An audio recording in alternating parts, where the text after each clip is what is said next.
Hey, well, we got some questions for you. First of all, this is going to be a partly open Q&A. I'm going to be the one. You notice I don't have a seat up there, which means I'm going to It doesn't seem to make any difference. Hey, chill out, Pastor Doug. I'll put in my talking now that I'm gonna shut up in a minute.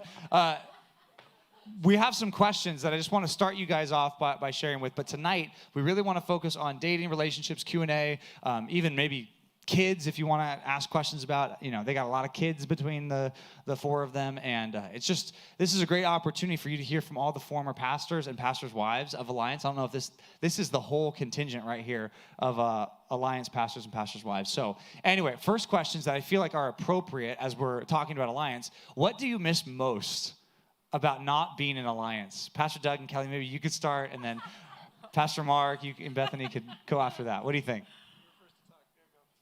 Babysitters. Oh, yeah. Wow. I know. I think I don't have as many babysitters on dial right now. Because in Kidsmen, you don't have a ton of options. Right. That seems unsafe. Yes. Right. Yeah. I would say having conversations about things that are more relevant. Then 6-year-olds? I run a kids ministry and a marriage ministry of parents to teenagers. So sometimes we get into conversations about things that are not maybe where I want to have conversations about. Like, we will not make you elaborate on that. You're going to out yourself right now. No, I'm just saying. All right. Yeah. No, that's good. I like having conversations with you guys. You guys are entertaining to talk to. I miss that. Those answers were way more serious than mine, but I'm going to share mine anyway. Since I ran Alliance, I have not had an occasion to wear a matching turtleneck sweater with Pastor Doug. And that hurts a little bit. That is probably the best answer. Because the last time we were doing this thing, we were wearing matching turtlenecks, and it felt right. Was anybody there for that?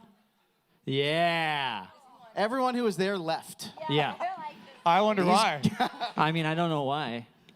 Yeah, well, that was a good party. It was a turtleneck party. You guys don't have turtleneck parties anymore, do you? No. Our last Christmas party featured a group called Annie's Kids. That was a charity. That was a charity that was headed by Chris Francisco, who turned out to be stealing money from the company. But you had to be there for that. That kind of sounds weird if you weren't there. Yeah, that does sound They bad. were cheating the whole game. That's the point. We played a big game, and listen to our party. Pastor Mark and I wore turtlenecks. Everybody showed up wearing the turtleneck. We had turtle races.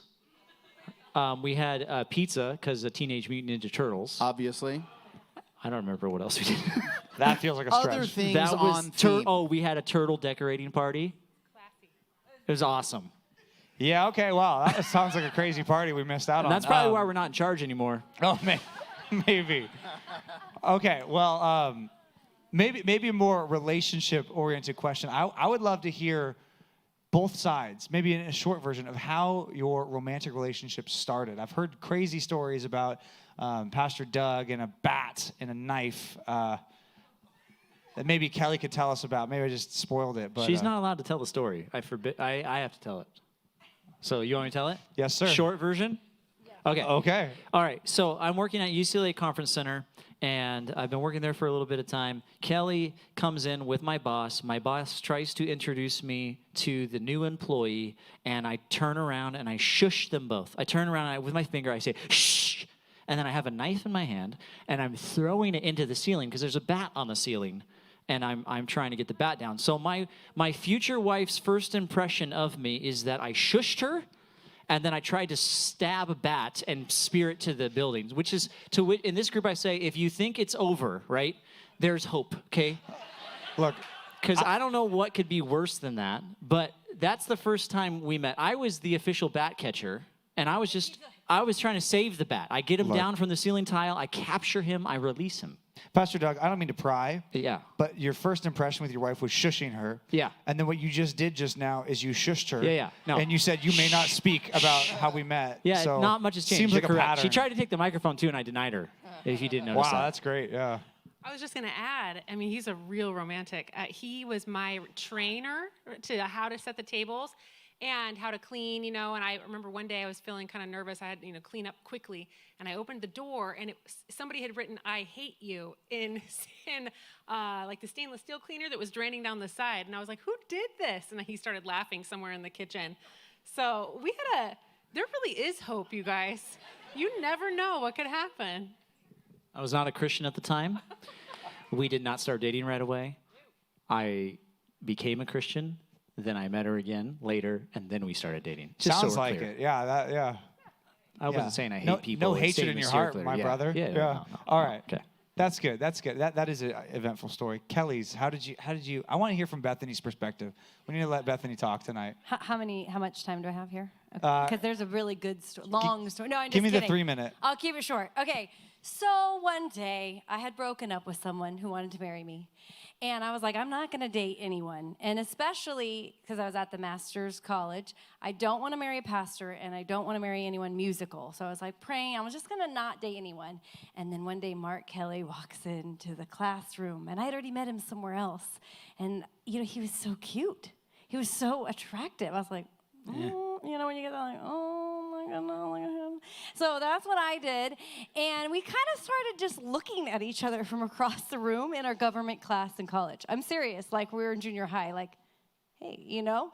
So that's how it all started. Then we started kind of meeting each other through mutual friends and chatting. Oh, you know, oh, Mark. There was this one time when we got a phone call and we were invited to Bluegrass Night at a pizza place. And my friend's like, you want to go? And I'm like, no, that sounds lame. And then I said, who's going? Because it's like all about the people for me, right? So she starts listening. She's on the phone. Like, Mark, Kelly. I was like, yes, we're going. And he heard that. He heard that through the phone because I'm not quiet. He heard that I changed my mind once his name was announced. So then we talked all night. Then we started dating. Then we fell in love. Then we got married. Now we have 4 kids, and it's amazing. That's awesome. Did you want to? Yeah, I just got to add a couple things. The first time we met was on the tennis courts at the Master's College. I think I only played tennis once, and I met her. Accidentally hit my ball over to the middle of the court. We happened to go and meet the cute girl on the other side. And so then that was when we met, and there was a mutual friend. And then the next time I saw her was the next semester. And I can't really tell you why, but I had just completely shaved my head for no reason. And so I walked into my government class feeling like, feeling the cold air on my bald head. And I walk in and I see her and I'm like, what have I done? And I guess she liked me anyway. And then I get it's all going away anyway. So I guess we're coming back. Is there a photo of this? I shaved my head a few times. I'm sure there's a photo. Yeah. The bald head and the shushing are really coming full circle for us at Alliance. We got to witness all that, but this is good. This is good.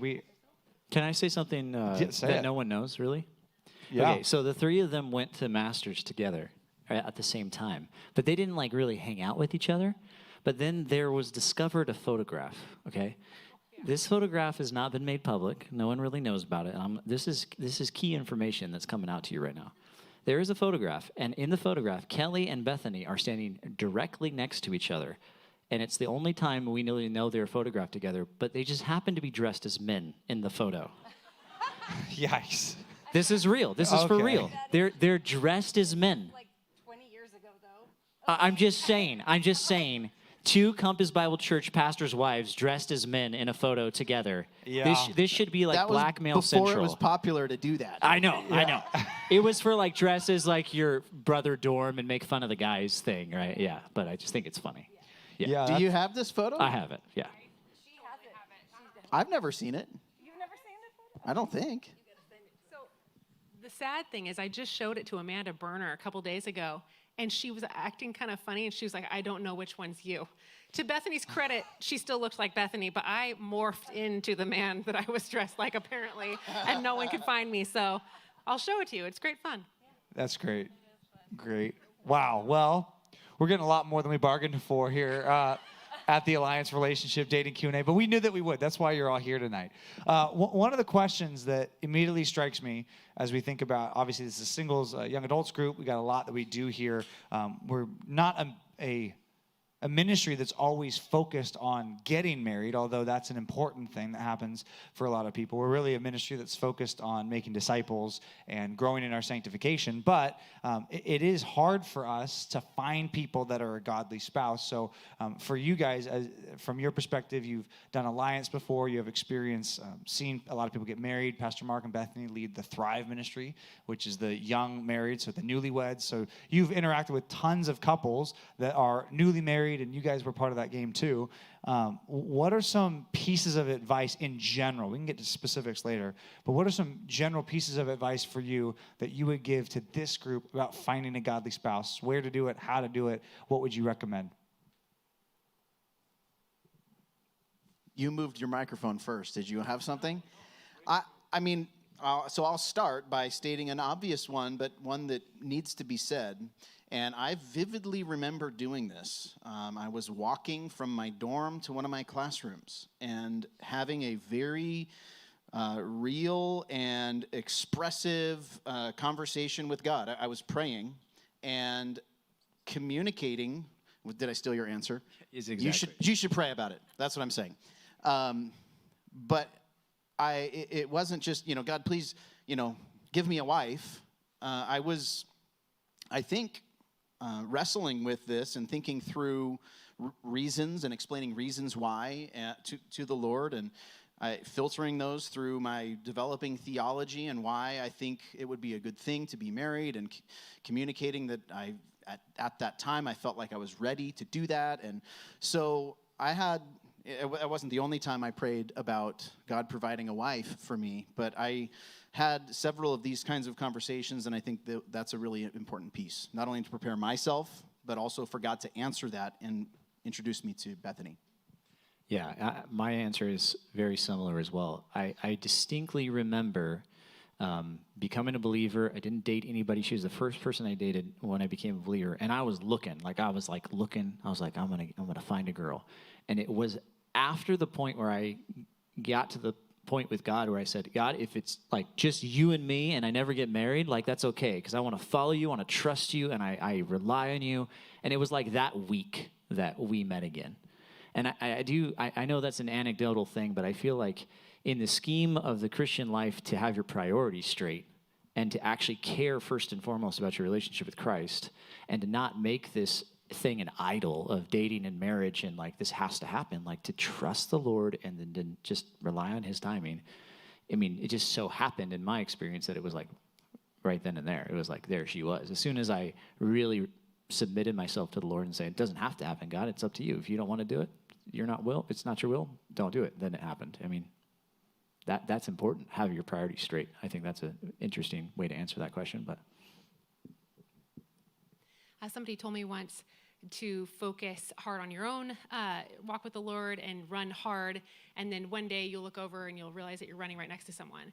And for me, that proved true when I think a lot of the people I dated were just, I wanted it to be right, but it wasn't.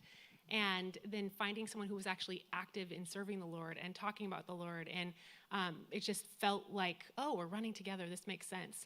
So sometimes when you serve, look for the people that have that same heart to do the work of the Lord. They aren't just saying it, but they live it, and they're actively serving. That's a huge way to meet people. I feel like if I talk, I'm going to say the same thing, but I'll just reiterate it. But it's true. I had dated a lot of people, and when I broke up with the last guy who did want to marry me, but I knew he was not the man that I wanted to follow, I came to a same place where I'm like, okay, Lord, I know I'm at a Christian college and I do want to get married, but I'm okay to not date again until it's the right guy. I don't want to mess around with any of these other guys, and I can wait, but I would like to be married. And so I started just to focus less on finding someone to be married to and just focus more on myself and my relationship with God and following him. And it was 8 or 9 months, I don't know how many months later that I met Mark and we started dating, but it was like my shift had been a boy, I want to get married. Ever since I was young, it was like I wanted to date, I wanted to be married, and then I shifted away from it. So I think, you look at church or other church places or Christian places. That's where, to look. No, that's good. That's good. Related to that, what do you think of dating apps? Spicy take. What do you got? It depends on which one. It depends on how you promote yourself. So it depends. I think they can be useful. I know people that have gotten together on dating apps and have gotten married because of dating apps. And I know people who have had horrible experiences with them. They get very frustrated. So I just think that if all your eggs are in that basket, probably not the best way to go. And if there's any sort of untruthfulness in the way you present yourself, it's just a recipe for disaster, probably. But they can be helpful and have been helpful for many Christian couples that I know. Nothing wrong with it. Use it How wisely. do you do it though? Like you kind of included something there, Pastor Doug, a truthfulness of a presentation of yourself is just Christian truthfulness, right? What happened over there? Anthony's freaking out over there. Scarlett's dropping stuff. Come on, Scarlett. Don't make me cut your pay. Pastor Doug's threatened a lot of people tonight. It's not the last one tonight, I guarantee. Okay, so when we think about, by the way, if you have a question, you could totally raise your hand. I'd and cut rather me have off. your questions. I don't want to hear from him Yeah, anymore. yeah, okay, all right. I'm done asking questions. I'm coming all the way over to Kelly. While I'm walking over to Kelly, because this is like a long walk, I heard, Pastor Doug, you have opinions on aliens. No, we're not talking about that. Okay, all right. The last time I did a Q&A, someone asked about aliens, and I was like, I don't know. And then Pastor Doug went off. And I learned a lot. We'll save it for the end. That's good. I like it. Hi, I've got a quick question in regards to marriage. When it comes to conflict in marriage over a life decision, an example would be moving to a new state, and both of you felt adamant that your perspective was correct over the other. How would you approach resolving the conflict biblically? I think this kind of stuff happens a lot. And, you know, we talk to people in this exact scenario, stalemate situations.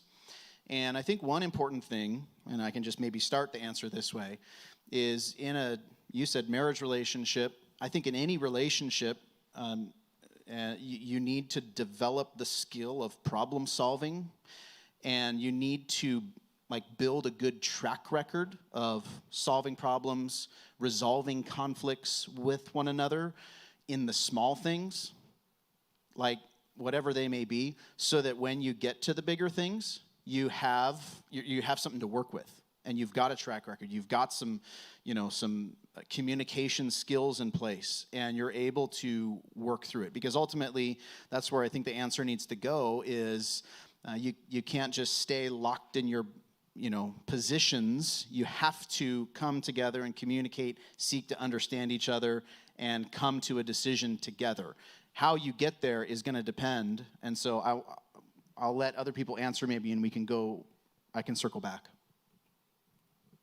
I feel like this is a good one for a girl to answer, and honestly, have been in that exact position. There was a time, once upon a time, where we were talking about going to Oregon, and I joked about it being the Trail of Tears. We learned about that, and actually going to Oregon. I had no desire to go, and had to wrestle through it in my own heart.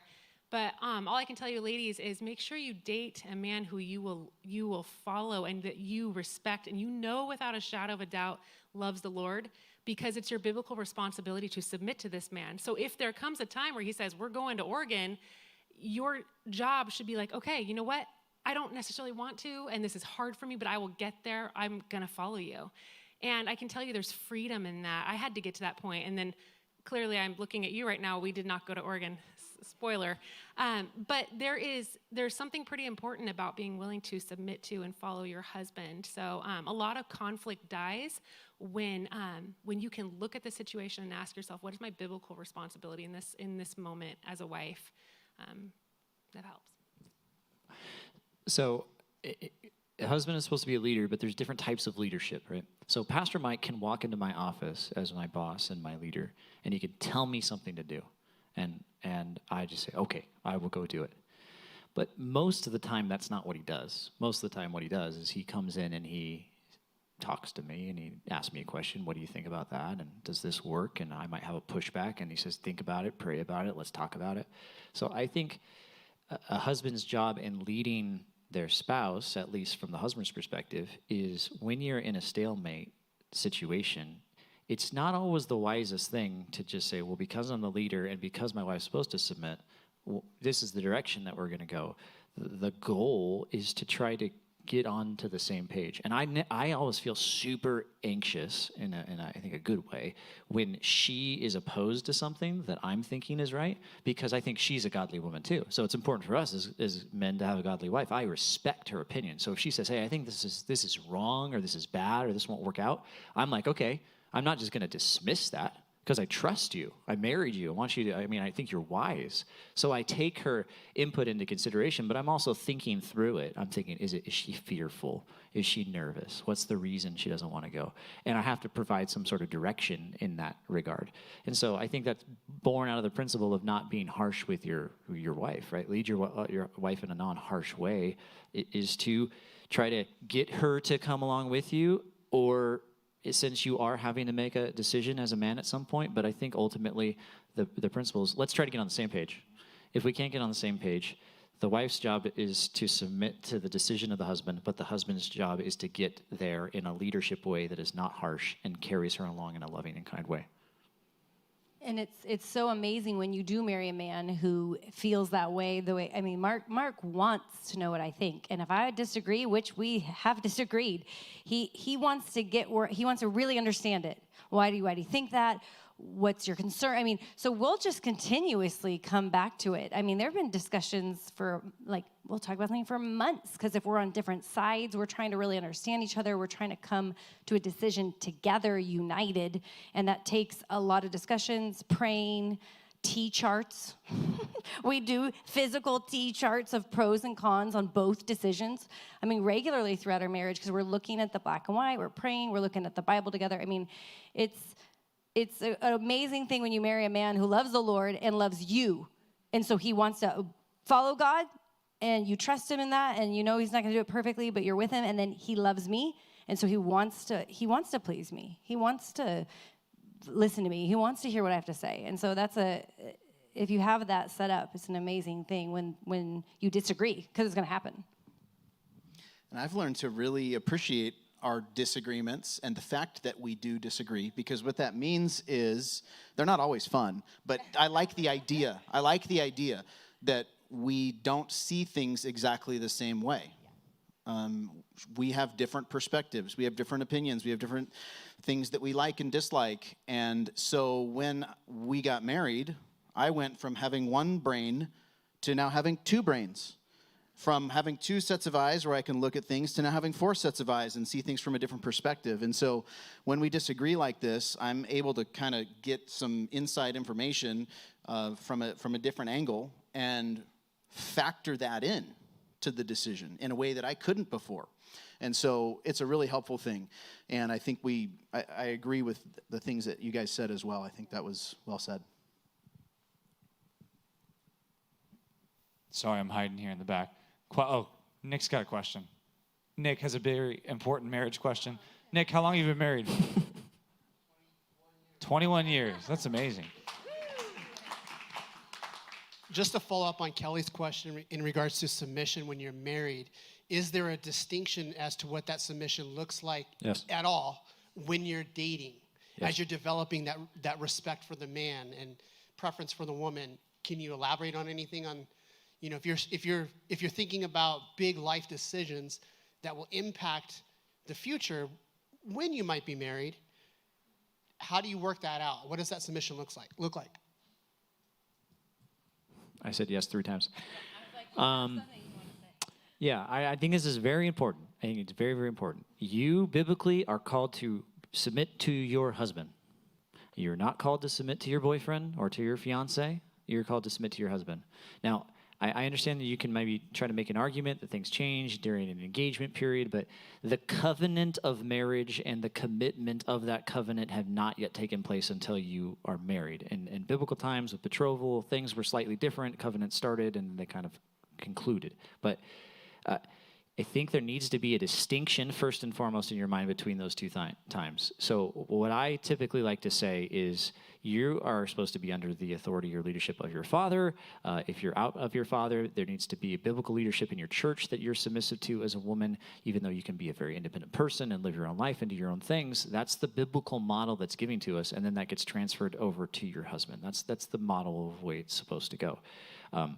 So that's supposed to happen after marriage. So I think that there needs to be the distinction that needs to be made really clear. But what I often say is you need to be looking for the qualities and the characteristics of a person who can lead.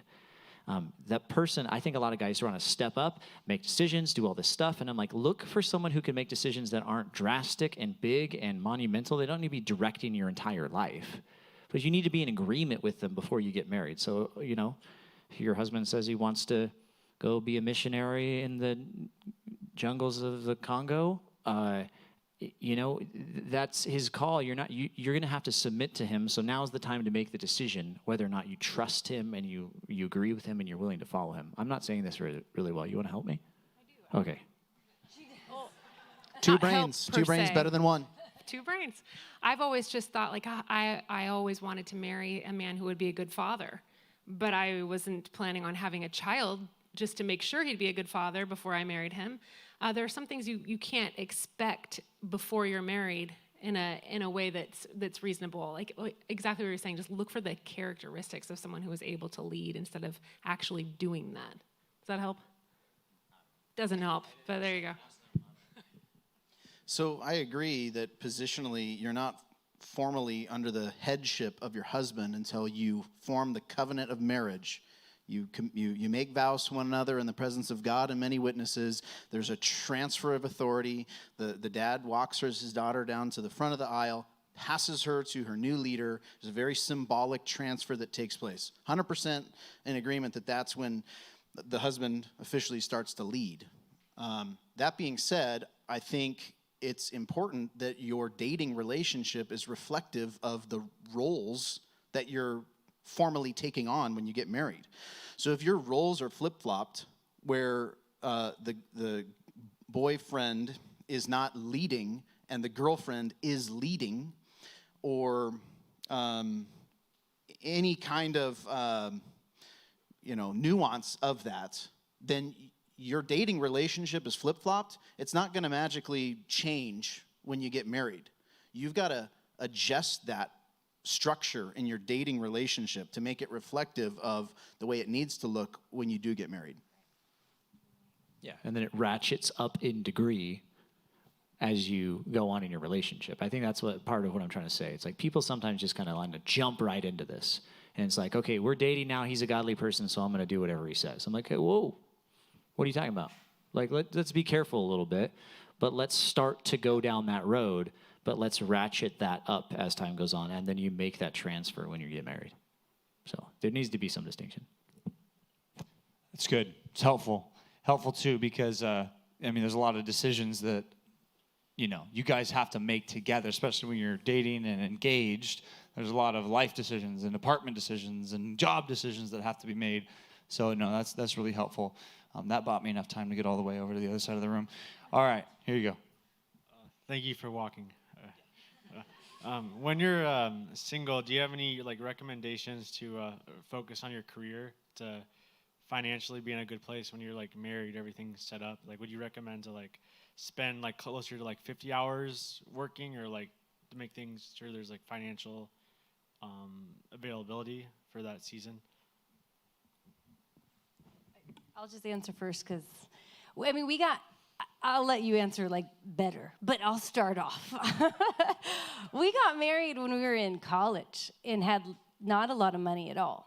So I do think there is something I've heard where, let me really get financially, secure before I can get married or I can look. So I would just shy against that. I don't think I see that in Scripture, at least, to say that you have to be, completely established or have worked 50 hours and saved so much money so that they're ready for marriage. You know what I'm saying?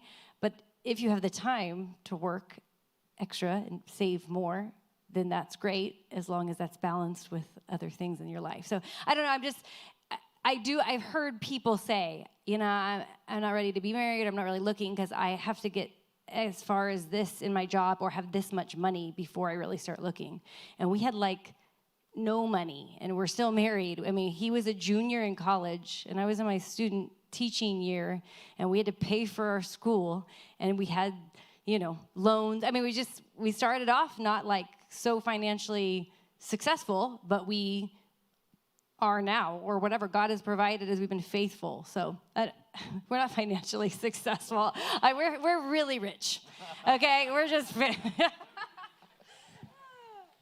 That's good. I thought that was good. That was really good. Yeah, I think that we live in a fallacy world where we think we can only focus on one thing at a time. And so we think, okay, I need to focus on finding a spouse, dating, or a marriage, or I have to focus on a career. And just sad truth of reality, that's not how life works, right? We have to focus on our kids, and we have to focus on our marriage, and we have to focus on our job, and we have to focus on the school, and we got to focus on, it's constant. There's so many things we're divided against all the time. And so I don't think it's wise to separate them. I think you can work hard, save money, and look for a spouse at the same time. And I also think that there should be some warning to us that we even get from like parables of Jesus talking about the man who gets all this extra food and fills up his grain silos and says, soul, be at rest. Everything's fine. You've got what you need. I mean, just add to that. Now I can get married. I've got everything I need. And God says, everything's gone now. Your life is required from you. What guarantee do you have that your career that you've worked so hard on will be there tomorrow or the next day, right?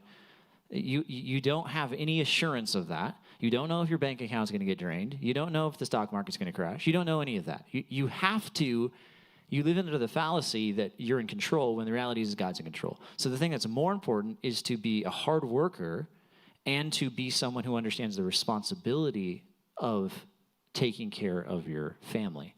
So when we first got married in a similar way, we were poor. I worked like 4 jobs. I worked at a real estate office. I worked at Jamba Juice.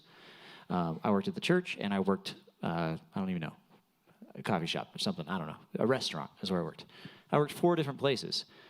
I didn't have a lot of money. We were fine. We dealt with it financially, but I was willing to work for the sake of our family, though I did not have a good career set up. So is there some financial wisdom to be gained in having some of that in place? Sure. Yes. It's more preferable if you can, but not everybody can. And I think if you find the person that you want to marry, it shouldn't necessarily be a limiting factor unless you're absolutely, completely unable to take care of your financial situation, which we would talk about in premarital counseling.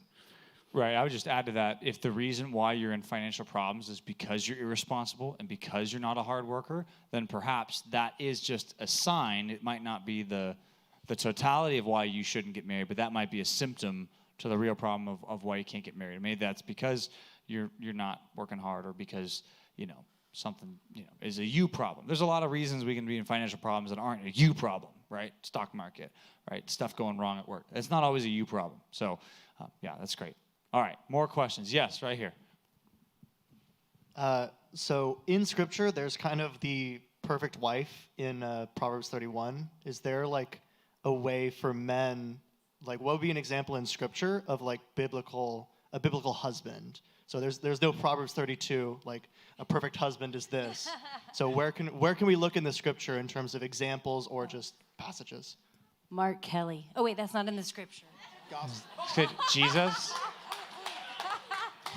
Yeah, you said it wrong. It's Jesus was what you meant to say. Yeah. Wait, hold on. Is Jesus a husband? A perfect No. person. You're supposed to say perfect yes. man. You're supposed to say yes. Bride of Christ. He is the husband. The church is the bride of Christ, yeah. I'd look at the qualifications for elders in 1 Timothy 3. That's a pretty good list of expectations for a man. Yeah. It's interesting you ask that, because I guess it just depends on on what you mean. Because even Proverbs 31 feels oddly kind of ambiguous a little bit. I mean, like there's general qualities there, but there's a lot of places in Scripture where general qualities of manhood are given, and so those I think just apply in the same way. I mean, I was reading 1 and 2 Timothy this morning a little bit, and just thinking about all the things that he says to Timothy as a young pastor. Those are great examples. And, of course, we look at how Jesus cares for the church as the prime example in Ephesians 5. And so we model our marriage relationships after how Jesus cares for the church. So how do I love my wife? Like Jesus loves the church. So I've got lots of data, more data than the wives have in that regard.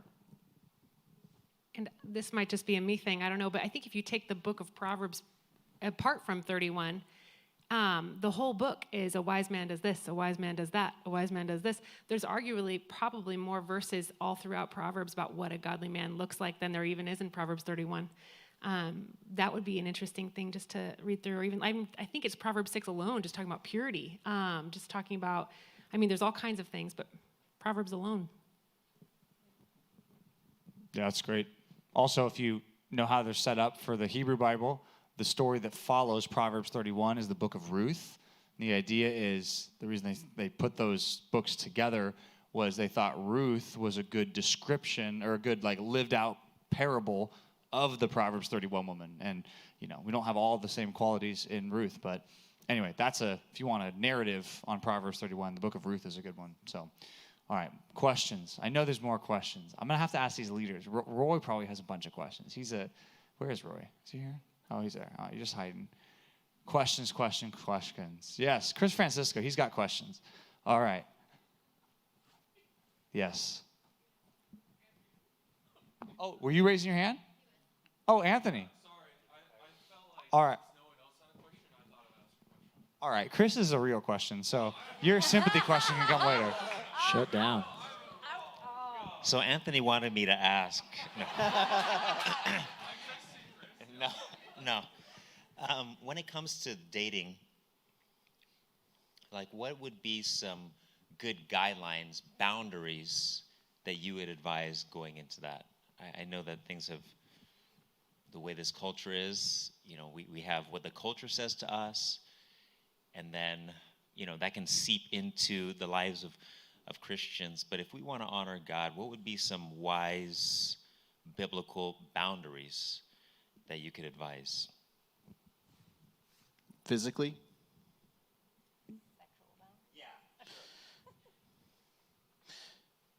You should not act like you're married when you're not yet married, not just in the area of sex, but you should refrain from any situation that's going to put you, any setting that's going to put you in a situation where you can be physical like that. So I think in terms of boundaries, a great general principle is just be careful of where you situate yourself with your boyfriend or girlfriend, and don't put yourself in a context where you can get yourselves into trouble. And to go a little bit further with that, if one or the other has an apartment or something, you should not basically live together but not sleep together. You're there first thing in the morning having coffee together, and then making breakfast together, and then having lunch together, and all day in the house together, and then, we can't have sex, so I'm going to go home now. You basically just lived together for the day and acted like you were married, but you're not yet married. So to me, I would say don't live in her apartment, but just sleep in your house. Live in your own apartment. Wait until you're married to live together. So good.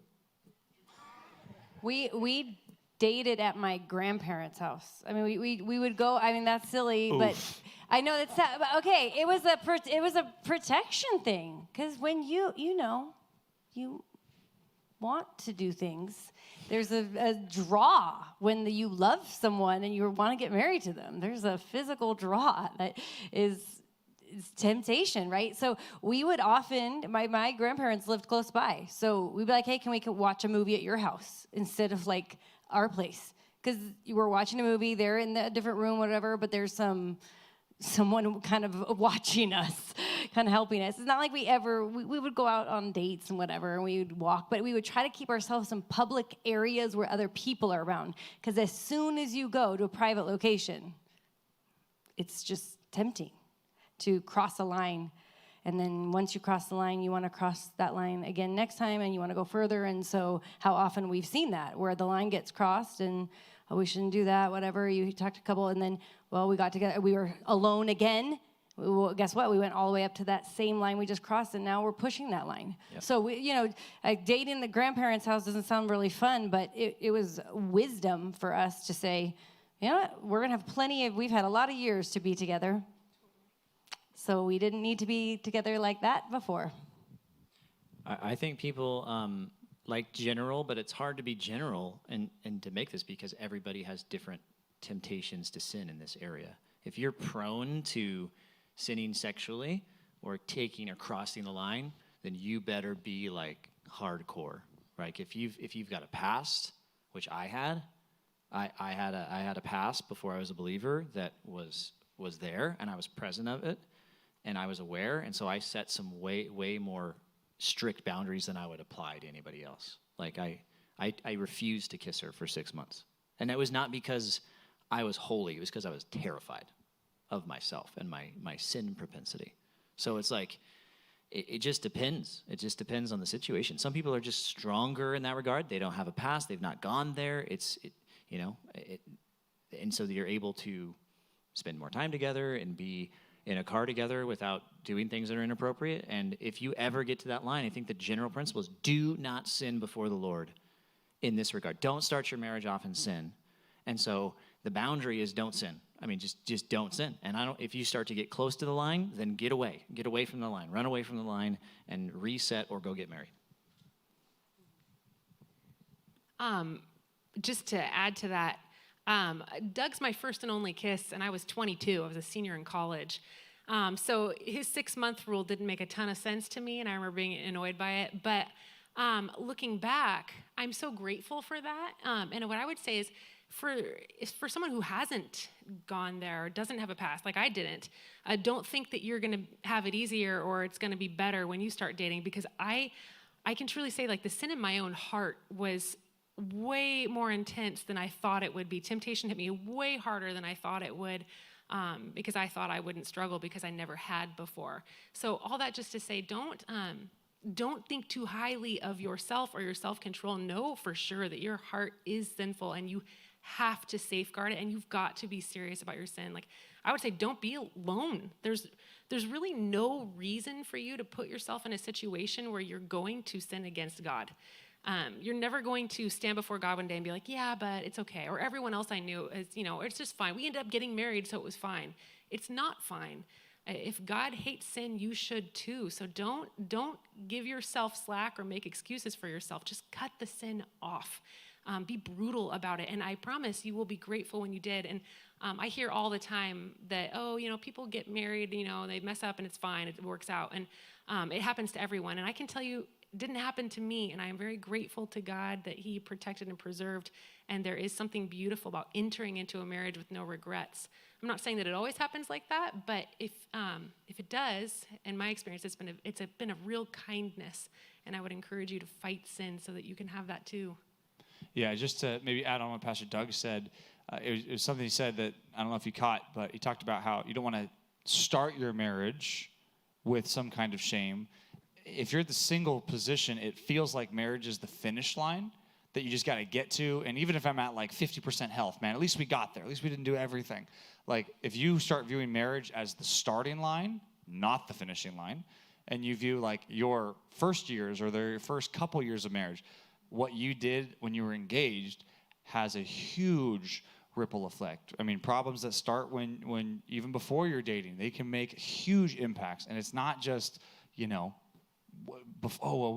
didn't, at least we didn't have sex. It's like, well, okay, but it still might be problems beforehand that will manifest themselves in much larger problems once you're married. I think there's also the assumption that, if sexual immorality is a temptation for you before you're married, well, once you get married, then it'll stop being a temptation. It's really kind of the opposite. It's just the temptation flips. Now the temptation that Satan wants to get at married couples is you two don't have sex.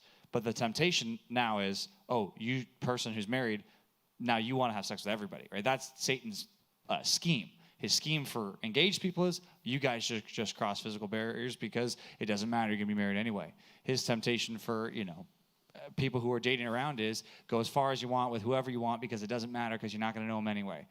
Satan's schemes just shift and change in your different, stages of life. They don't go away. So I think it's just a helpful thing to add to that. Okay. Questions? Totally. Yeah. Well, we got to talk more about this. So,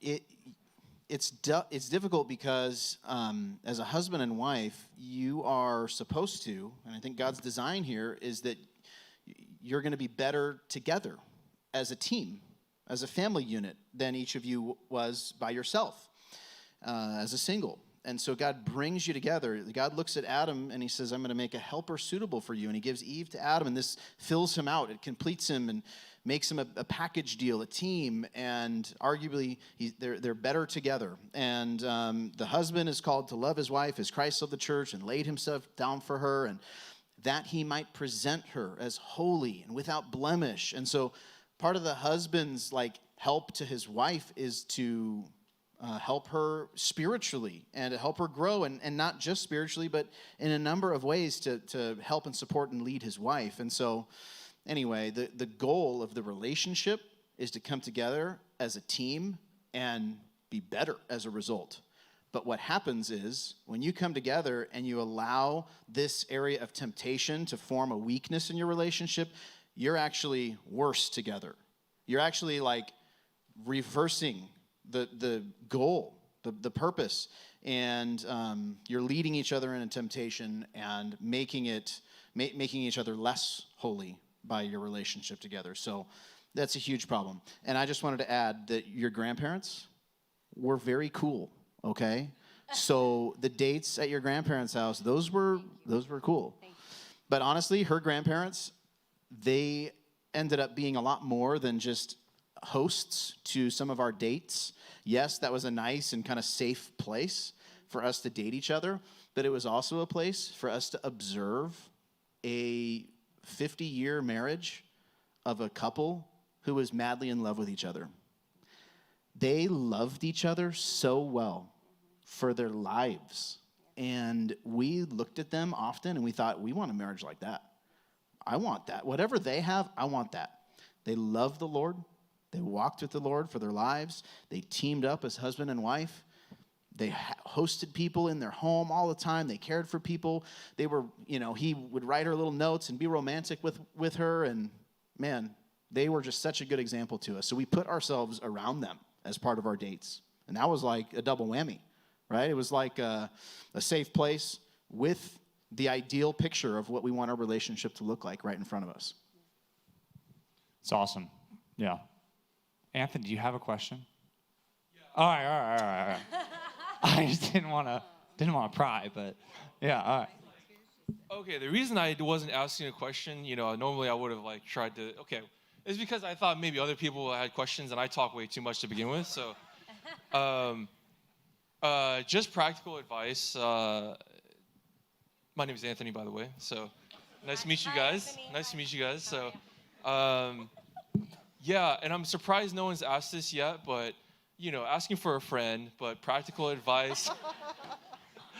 Practical advice on how to go from, hi, my name is Anthony, I go to Compass Bible Church, to coffee, to dinner, to, so on and so forth. Yeah.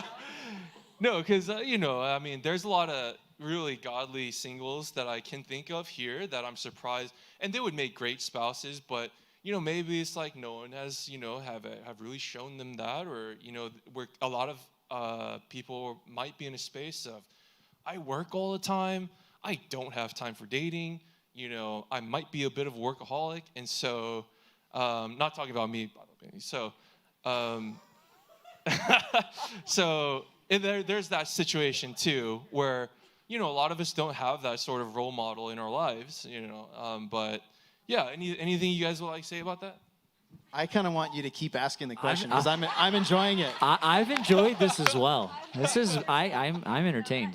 Well, because it's not something. Come on, give me a little more. Because it's not something that's talked about a lot amongst, I would say, men mostly, because men think of other men. Oh yeah, obviously everyone knows how to talk to girls, and yeah, we're all studs, right? But that might, yeah. But that's not the case for everyone. You know what I mean? So.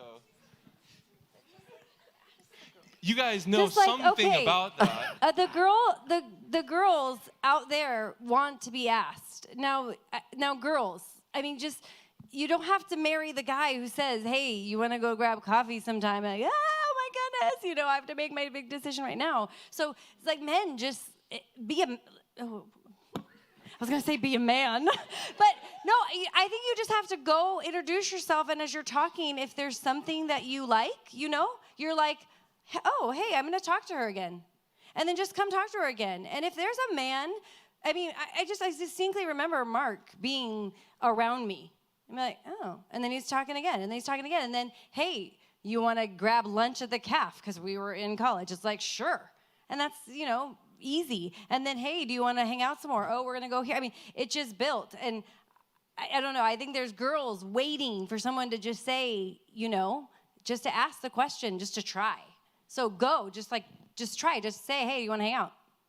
It's not, you don't have to say we're getting married or we're committing. I have more to say. I had to hold on to the mic. I had to hold on the mic because I thought she was gonna start preaching or something. I think Anthony and Bethany could do a great panel together. Yeah. I know. I was going to ask if we can get a chair up here. Extra chair. Men, be a man, absolutely, but be tactful, right? I mean, you don't just come in guns blazing into every situation. You gotta assess the situation, and you gotta know who you're asking out and what approach are they gonna like. Are they gonna like the guns blazing, right? I like it. Or are they gonna like something else? Just say it. And the funny thing is too, I did ask her directly plenty of times with things, but the first group date that you actually described, I strategically called her friend who I knew she was hanging out with, and I said, hey, Chelsea, do you want to go to Bluegrass Night? I'm getting together some people to go to Bluegrass Night.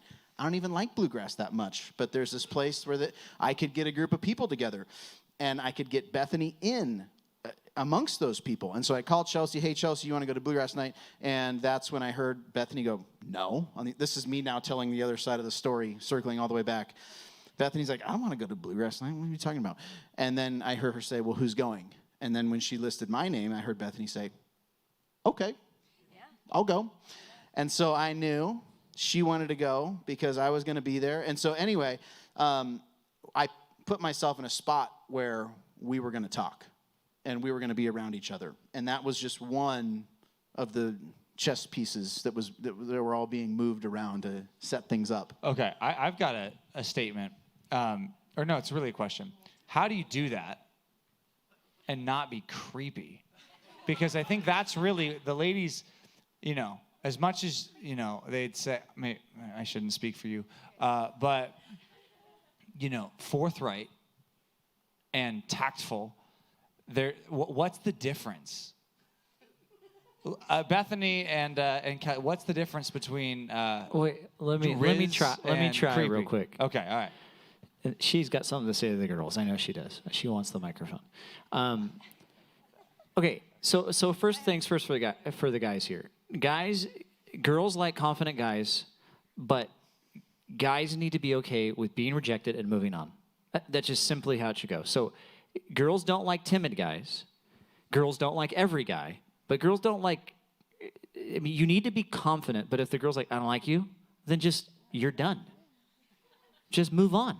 Who cares? You're going to get rejected. The first time I got rejected, I can't even remember. Second grade, probably. I was hitting on my teacher. Whoa. I had a girlfriend in 6th grade for 30 minutes, and then she dumped me. And I was like, hey, it wasn't that bad. That was a good 30 minutes. And I'm like, what's the big deal? What's it matter? So I learned over time that it's okay if I go and approach someone and I have some confidence, but I'm not just trying to be a weirdo, and I can say my intention and get to know the person over time.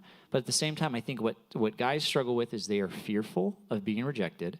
And because they're fearful of being rejected, they go in too timidly, or they do the opposite approach where they go in guns blazing and they don't know when enough is enough. And so you got to learn that boundary line. But my wife wants to say something to the ladies, I know, but. Well, I don't know if it's to the ladies so much. It's just as having been pursued. by him. I think what I appreciated, and if this helps at all or answers the question, Pastor John, is just say it. Just be intentional. Like, hey, I like you. I'd like to get to know you.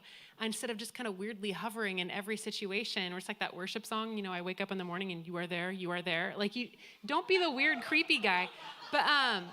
But just say it. I want to get to know you. I want to, go on a date, and then just use your words and talk. I think there's awkwardness when it's like this unspoken thing. I appreciated just being told, I want to pursue you. Then we're all on the same playing field now. But the thing is that she was like completely unaware of my pursuit of her. She was not like Bethany, who was like, he comes after me, I see it, I'm going for it. She was like, I don't know what's happening. So seriously, she would bring up groups of friends over from Masters all the time. Like all these boys would come up because her brother was there at Masters, so his friends would all come up. And every time they just happened to be at her parents' house staying because they were doing, I don't know, I don't need to explain it. I just happened to be there. Like anytime there was boys around her, I was like, oh, here's Doug. Doug's here. Hey. And I just ran block the whole time. Like the whole time, I was just like, that boy's talking to her. I'm going to make my way over, and I'm just going to, hey, I'm better than him. And then the next guy would come and talk to her, and I'd do the same thing. And I'd be like, over here, this is funny, watch. And I just trying to be like, listen, this is your attention needs to be here because God has ordained this, and you don't know about it yet. It seems like, Pastor Doug, you had a lot of practice. I did. I had a lot of practice. Yeah. Okay. Yeah. No, I think that's the hard thing to articulate. When I was younger, I got over the fear part, and so I just got to the point where I would just say stuff to girls, and they'd look at me like I was insane, and I'd be like, that didn't work. Give the microphone to Kelly. And I quote Doug, because I dated guys who rode motorcycles. It's a weird, different life I used to have. And he got right in my face one time. He's like, I don't ride motorcycles and I don't know anything about cars, but I do play guitar and I can juggle. I'm like, full confidence. I'm like, whoa. I can tell why he got rejected so many times. It worked. It doesn't need to work every time. It just needs to work one time. You just got to find the right one that's weird like you. You asked the difference between creepy and forthright. Well, okay, I'm trying to think what would be creepy to me, and it's just like if they were just looming, I guess. If you're just there, like hanging over, what do you know, like why is that guy right there the whole time? But he's not saying anything or like breathing heavy on me. But that's like awkward's creepy though. Awkward. Like if someone comes like, you want to go to coffee with me? Yeah, that would be. That's weird. But it's not weird if there's a guy and I'm like, wow, he keeps showing up in my conversations, like in my groups, like he's at my table again. Oh, next alliance, like he's sitting here again. I wouldn't find that creepy. I would think maybe this guy wants to pursue me, or But he'd have to talk. He'd have to say something. He'd have to talk to me just regularly about what he thinks and what he'd like to do. Like, you want to hang out? Oh, okay. Hey, I think you're cute. Fantastic. Who doesn't like?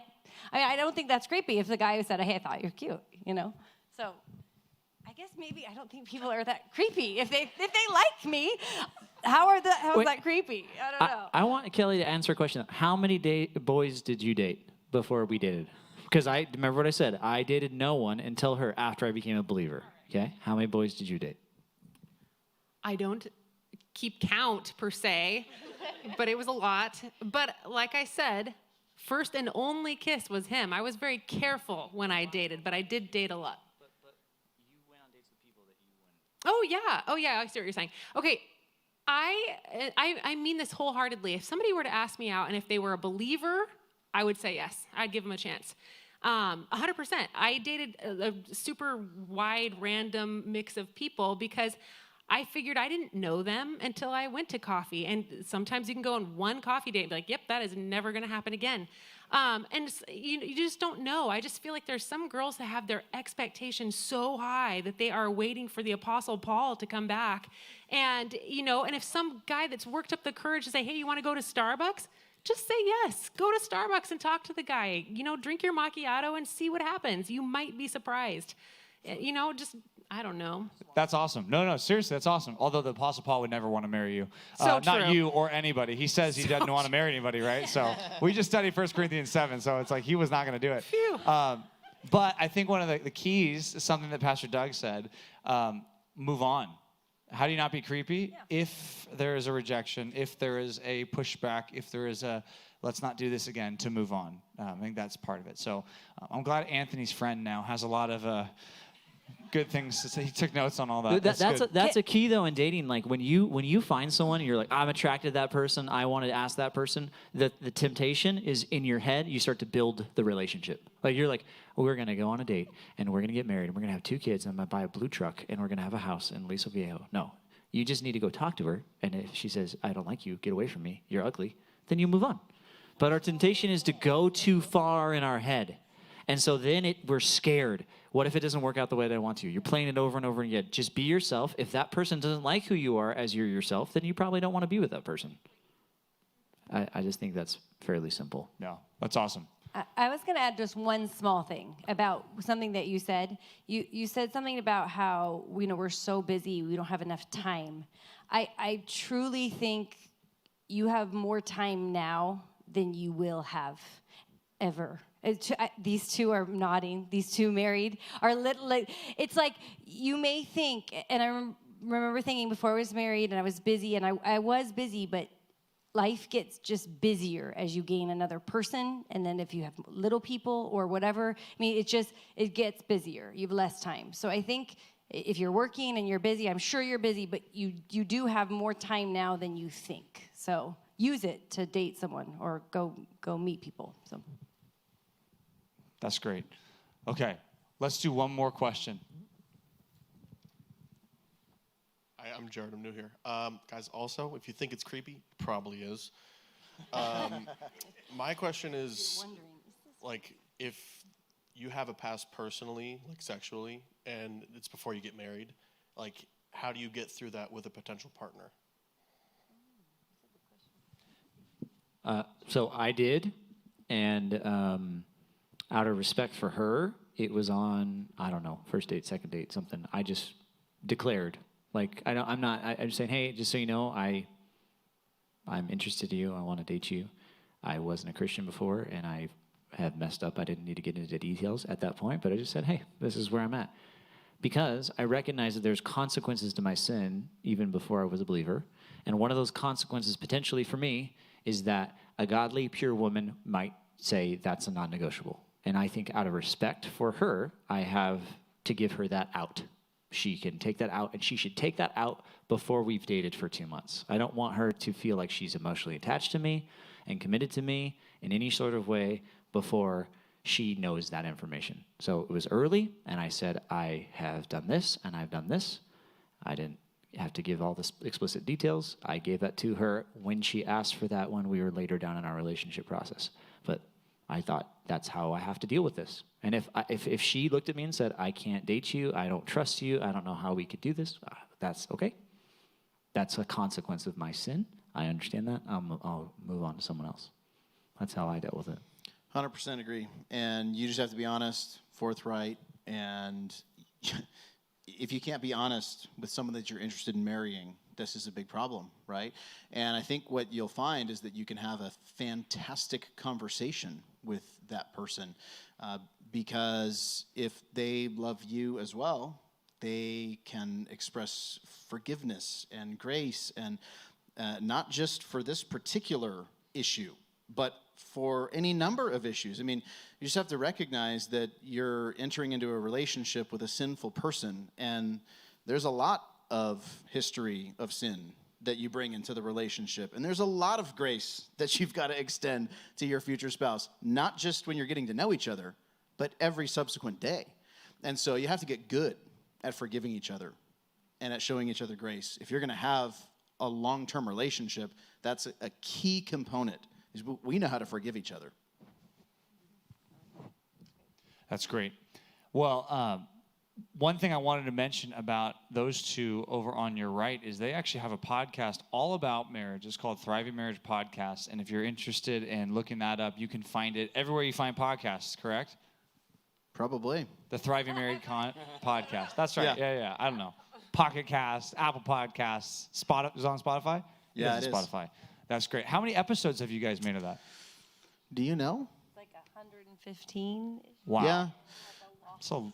It's a long time. We just like on there we say we do it every week, but sometimes it's not every week, and we've been doing it now for a couple of years. That's awesome. Cool. Well, I'd love us to all give a round of applause to our panelists. They have been awesome.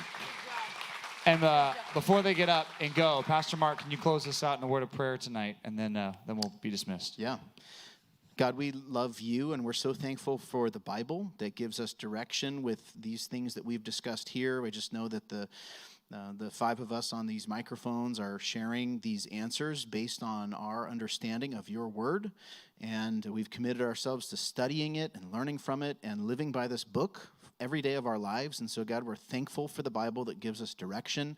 I pray that we would look to it for wisdom in this area of life and others as well. We're thankful, God, for the church body and settings like this one where we can assemble and learn about things like this and encourage each other with the Bible. And so, God, I pray that these people would come regularly and commit to this ministry and engage in all the ways that are good and helpful in their relationships with you. God, I pray and thank you for the Bible, for the church, and just, God, for every opportunity you give us to love you and to serve you. And so we want to express our gratitude tonight and ask, again, for wisdom in this area. And we pray all this in Jesus' name. Amen.